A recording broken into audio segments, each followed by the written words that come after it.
One person dies of melanoma every 57 minutes, and if you've ever gone to a tanning bed, you have an 87% higher risk of melanoma. Yet people still do it every day. David Wiley introduces us to two women who are connected forever because of melanoma. The California sunshine. It's the reason that millions of people have moved to our state. But this beautiful sunshine can also have deadly consequences. Laying by the pool or spending the day at the beach is just part of the California lifestyle. But ultraviolet light from the sun is a leading cause of skin cancer.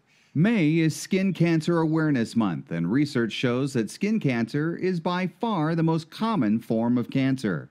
Estimates are that 1 in 5 Americans will get skin cancer in their lifetime. The most serious and deadly form of skin cancer is melanoma, and 86% of melanoma cases are attributed to excessive sun exposure. And studies show that even just one session in a tanning bed can raise the risk of melanoma by 20%.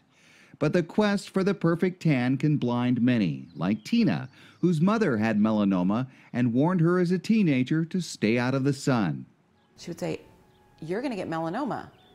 And I was invincible, and I said, "Whatever, then I'll just dye tan." Literally would say that.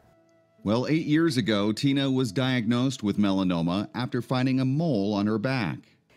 They removed it. It went 5 millimeters deep, which with melanoma, only 1 millimeter, it gets into your skin and can get into your lymph nodes.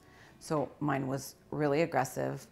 After extensive treatment, including the removal of multiple lymph nodes, Tina was cleared of the melanoma, at least for a time. And it was during that recovery time that Tina began following a young Rancho Cucamonga woman on social media named Chloe Thompson, who was diagnosed with melanoma at age 19 while serving in the Air Force.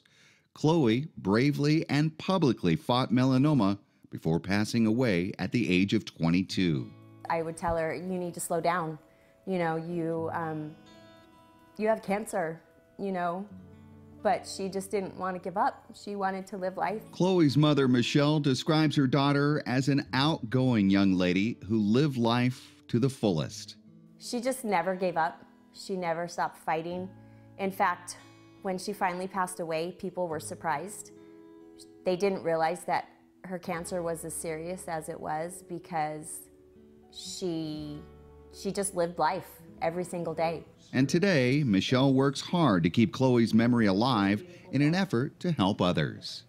I kept Chloe's Facebook going as a memorial page, and she has, I don't know, about 3,300 people on there.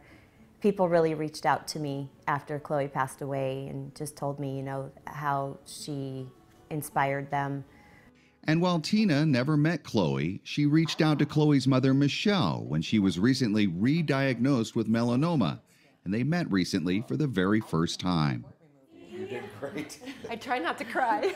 I know, me too. Chloe was so positive.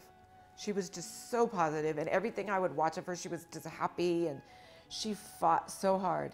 And I just vowed to fight as hard as Chloe did.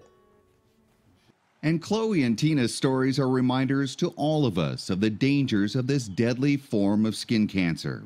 Things to remember: people with fair skin, blonde or red hair, and blue eyes are most susceptible to melanoma.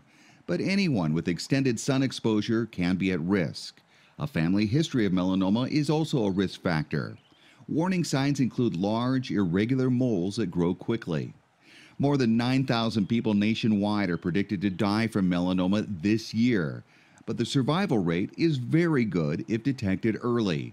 That means everyone, especially people in the risky categories, need to get regular examinations by a dermatologist. Melanoma can be prevented, so sunscreen, put some sunscreen on, and give yourself a self-exam. It's just like breast cancer, it's really easy, just check your skin. As for Tina, she's in the midst of a new battle with stage 4 melanoma. And while her prognosis is unknown, she remains upbeat about the future. I'm super positive about it. I know I was put here for a reason, and I'm just going with it. I hope that I could be an inspiration to somebody. I hope that my fight can help somebody else, and I hope that my knowledge will help somebody else. If you or anyone you know fits in the high-risk category or you're noticing new moles, we urge you to see your doctor immediately. For more information on melanoma, you can visit the American Cancer Society at cancer.org.